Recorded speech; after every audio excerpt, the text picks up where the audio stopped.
Hola, ¿qué tal? ¿Cómo están? Pues regresamos a este espacio de Academia y Sociedad. Estamos conversando precisamente con el doctor José Ángel Leiva, poeta, escritor, difusor de la investigación científica y la cultura, y que bueno, pues aprovechamos que vino a presentar un libro para poderlo entrevistar antes de que se regrese a la Ciudad de México. Él es originario de Durango, pero tiene buen rato haciendo una labor extraordinaria en otros lugares. Incluso pues fue funcionario en la Secretaría de Cultura del gobierno del Distrito Federal, y no vamos a hacer mucha propaganda de campaña, pero cuando fue presidente, perdón, gobernador de la Ciudad de México o jefe de gobierno, Andrés Manuel López Obrador.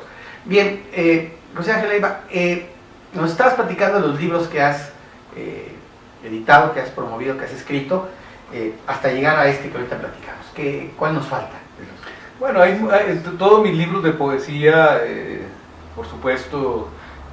Te contaba que Catulo en el destierro, pero hay otros libros que fui publicando, como Entre Sueños, que es un libro que está muy vinculado al sueño de la humanidad, al sueño científico, tecnológico, a la idea de la velocidad, ¿no? Como Stephen Hawking nos lo presenta. Un poco después de que escribí este libro, yo me atreví a decir que la ciencia nos deparaba grandes metáforas, ¿no? Y alguien inmediatamente, un científico, me dijo: usted no diga tonterías, como que la ciencia no hace metáforas, ¿no? Pero yo pienso que sí, no de manera voluntaria, sino que uno descubre que hay una metáfora, porque yo le decía, bueno, ¿no será una metáfora entonces que una estrella que murió hace millones de años luz comience a llegarnos a nosotros como una recién nacida? Entonces, eso es una metáfora, desde el punto de vista lírico, desde el punto de vista poético. Uno observa en la naturaleza la representación del pensamiento como tal, es decir, lo que nosotros vemos, lo vemos desde esta perspectiva humana, de nuestra experiencia existencial. Y entonces sí, claro, uno ve la luz de una estrella, pero esa estrella ya murió hace millones de años, ya no existe, ¿no? Pero para nosotros está comenzando a existir y a nacer. Ese es el movimiento del universo, ¿no? Y este libro está muy vinculado pues al sueño. A mí me interesó mucho el sueño a partir de una entrevista que le hice al doctor Augusto Fernández Guardiola, donde me hacía aportaciones extraordinarias sobre el conocimiento del sueño y sobre el desconocimiento del sueño, ¿no? Hasta llegar a decir que el sueño quizás sea una huella involutiva del ser humano, porque hay cerebros como el del delfín, el de la ballena, el de los cetáceos, que para poder vivir tienen que mantener siempre un hemisferio despierto. Duermen uno, lo van turnando porque si no se ahogarían, ¿sí?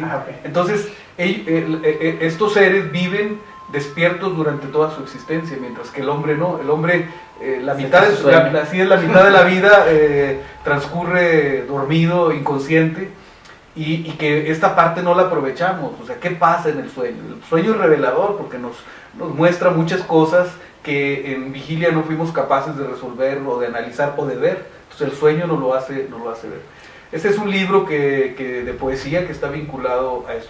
Y después vienen muchos otros libros, no muchos otros libros, algunos libros más de poesía que sería largo de enumerar, como el libro, por ejemplo, 3/4 partes, el libro Habitantos, en fin, un libro que primero titulé El Espinazo del Diablo, y que después lo transformé en un libro que se llamó Duranguraños, que me costó aquí la crítica de muchos durangueños porque creían que yo me estaba burlando o que estaba como que duranguraños. Es un juego porque... Hay otro que dicen duranguetos, por ahí. Sí, no, pero duranguraños tiene el sentido no peyorativo, porque la gente cuando viene dice, ¿por qué la gente en Durango trae el ceño fruncido? Es por la incidencia solar, es tan fuerte cuando tú vas, ahorita por ejemplo tú sales a la calle, la luminosidad que te hace fruncir el ceño. Y en general, si te das cuenta, la gente no usa gafas, no sé por qué. En cualquier otro lugar del mundo se ponen gafas oscuras, ¿no? Y aquí no, entonces la gente parece enojada. Y yo hacía el juego pues de duranguraños, pero con una cierta ternura que hay detrás de esa aparente hurañez, que además es el paisaje. Yo hablo también del paisaje. El paisaje de Durango es huraño. Estamos en una parte de la sierra y una parte del desierto, del semidesierto. Entonces es una vida dura en ciertas partes del Estado, en un Estado tan grande, tan deshabitado también, ¿no? Entonces, hablo de esa hurañez cálida, tierna, porque así es mi familia en San Juan del Río, y pensaba sobre todo en San Juan, donde no hay pues esta idea de la frondosidad y de la exuberancia, todo es seco, todo es muy luminoso por otro lado, pero digamos que uno tiene más la idea de la deshidratación. Digo, si ya por si aquí en Durango es seco, en estos lugares es todo te entrevisté cuando hubo sequía aquí. Así es. No, la vi porque hice un reportaje en esa época para la revista de Información Científica y Tecnológica. Fui primero, entré ahí como redactor y reportero, después fui jefe de redacción y después fui editor de esa revista. O sea, muy importante de CONACYT. Así es, una revista que llegó a tener 50,000 ejemplares de tiraje para un país que se dice que no lee. Son cosas que luego hay que registrar. Mi padre la compraba, o sea, no le perdía ningún número, porque mi padre también es científico, estuvo en CONACYT y pues también uno de rebote la leía. Así es. No, era una revista que te daba oportunidad de tener tema de conversación también, ¿no? Porque había cosas muy interesantes. Después hicieron temáticas. Entonces, sí, era una revista que se leía mucho en el país. Yo no sé por qué redujeron el tiraje, por qué la quitaron. Porque, oye, digo, hasta la moda del desarrollo científico y tecnológico y la globalización y todo esto que hemos vivido, pues necesitábamos ser una sociedad del conocimiento, ¿no? Así es. Deberíamos estar más metidos en eso que alejados. Sí, pues de alguna manera este libro, Lectura del Mundo, Lectura y Futuro, sí, que acabas de presentar. Sí, viene precedido de toda esta reflexión. En realidad no es un libro que haya nacido espontáneamente, sino es un libro que reúne una reflexión constante que yo he venido haciendo desde hace mucho tiempo sobre el tema de la lectura, ¿no? Generalmente hablamos de una lectura superficial, hablamos de una manera de entretenernos, pero hay otra lectura, que es la lectura que a mí me interesa, que es una lectura ciudadana, que es una lectura donde cada individuo que aprende a leer, aprende a elegir. Cada lector es elector. Entonces, en una sociedad que se dice democrática, donde hay un porcentaje tan elevado de analfabetismo, y no solamente hablo del analfabetismo de la incapacidad de descifrar unas letras, hablo del analfabetismo que nos impide leer profundamente un discurso y de ser polémicos y de ser capaces de tomar lugar en el sitio de las decisiones. Y te voy a decir algo, voy a ponerte un ejemplo extremo rápidamente. Conocí un X maestro muy bueno en su materia, conocí su biblioteca y me llamó mucho la atención, daba literatura, me llamó mucho la atención que tenía estrictamente los libros del programa de estudios y era mucho literatura clásica. Y ya que Carlos Fuentes, que García Márquez, o sea, todo lo que tú quieras comentar, no existía. No existían para él. Luego tenemos un poquito en la educación esta idea muy academicista de que somos muy burocráticos, ¿no? Estrictamente lo que dice el programa y lo que tienes que aprender.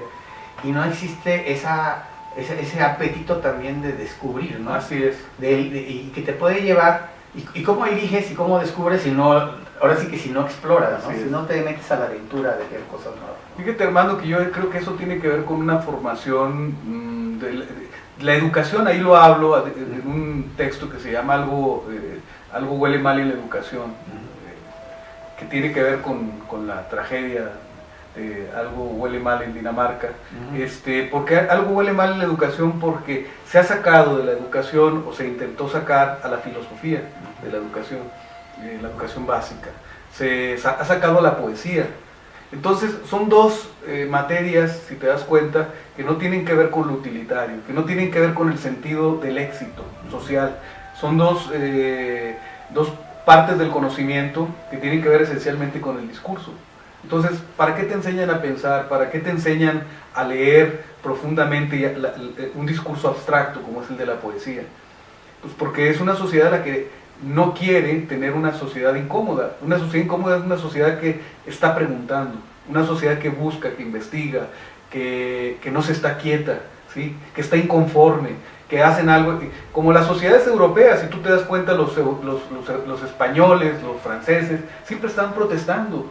Y aquí, ¿pero por qué siempre están protestando, no? Y tiene un nivel económico y Por de supuesto, satisfacción de necesidades mayores. por supuesto, ¿no? Porque la desigualdad en la distribución del ingreso no es tan bestial como en México. O sea, aquí es una cosa abismal y no debería de ser, somos un país rico. Entonces, ¿qué pasa? Que el problema es la distribución de la riqueza. Si me permites un dato a las audiencias, somos 13, 14 lugar del mundo en riqueza económica y como el 60 en desigualdades y índices de desarrollo humano. O sea, hay riqueza, pero no está bien distribuida. Así es. Y cuando uno lo ve también en el campo editorial, cuando tú dices, bueno, ¿por qué México no es una potencia editorial? Si somos un país de más de 100 millones de habitantes, ¿por qué España sigue siendo la potencia editorial? Bueno, algo está fallando. Y algo está fallando porque no somos consumidores de libros. Sí, leemos un poco más, lo que tú quieras, pero el libro tendría que ser parte de una necesidad básica, y no lo es. La lectura se relaciona siempre con el tema de la pérdida de tiempo. Todavía incluso si ves, pasas en una oficina y te dicen, ¿qué está haciendo fulano o fulana? Nada. ¿Cómo que nada? No, está leyendo. O sea, leer es no hacer nada, es matar el tiempo. Entonces la gente, como dijo Fox alguna vez que le preguntó a una señora por algo, dijo, yo no leo los periódicos, yo le aconsejo a usted que no lea los periódicos para que no se angustie, ¿no? Entonces eso es terrible lo que pasa, porque el creer que enterarnos de la realidad, eso es perder el tiempo, es complicarnos la vida. En efecto, es complicarnos, y leer es complicarnos la vida, porque nos hace pensar, nos obliga, como dices tú, a buscar, y el que busca, encuentra, pero lo que no va a encontrar siempre una satisfacción, porque esa búsqueda lo va a llevar permanentemente a otras interrogantes, y es lo que planteo yo en este libro, un análisis sobre la lectura desde una perspectiva de la crítica, desde la formación de un ciudadano, no en la idea de que nosotros enseñamos para el éxito, sino que deberíamos de enseñar para ser buenos ciudadanos. El ser un buen ciudadano te va a dar todo lo demás, pero el no tener idea de tu lugar en la sociedad, es decir, el no considerarte como un ciudadano y el no considerarte que tú puedes decirle a un político que es un servidor público, porque aquí el problema es del lenguaje. Todo político tiene que asumir que es un servidor. Y como decían en el 94 el movimiento indígena, ¿no? El mandar obedeciendo. Yo creo que es algo que tiene que ver con el lenguaje. Yo insisto mucho, se nos forma para obedecer, es muy importante el lenguaje, el entender que el lenguaje es parte del poder y es parte de la relación que tenemos con el sistema. Desde que nos educan y que nos dicen que tenemos que contestar mande, ya hay un problema. Mande usted, mándeme, ¿no? Yo es algo, por ejemplo, que desterré hace mucho tiempo.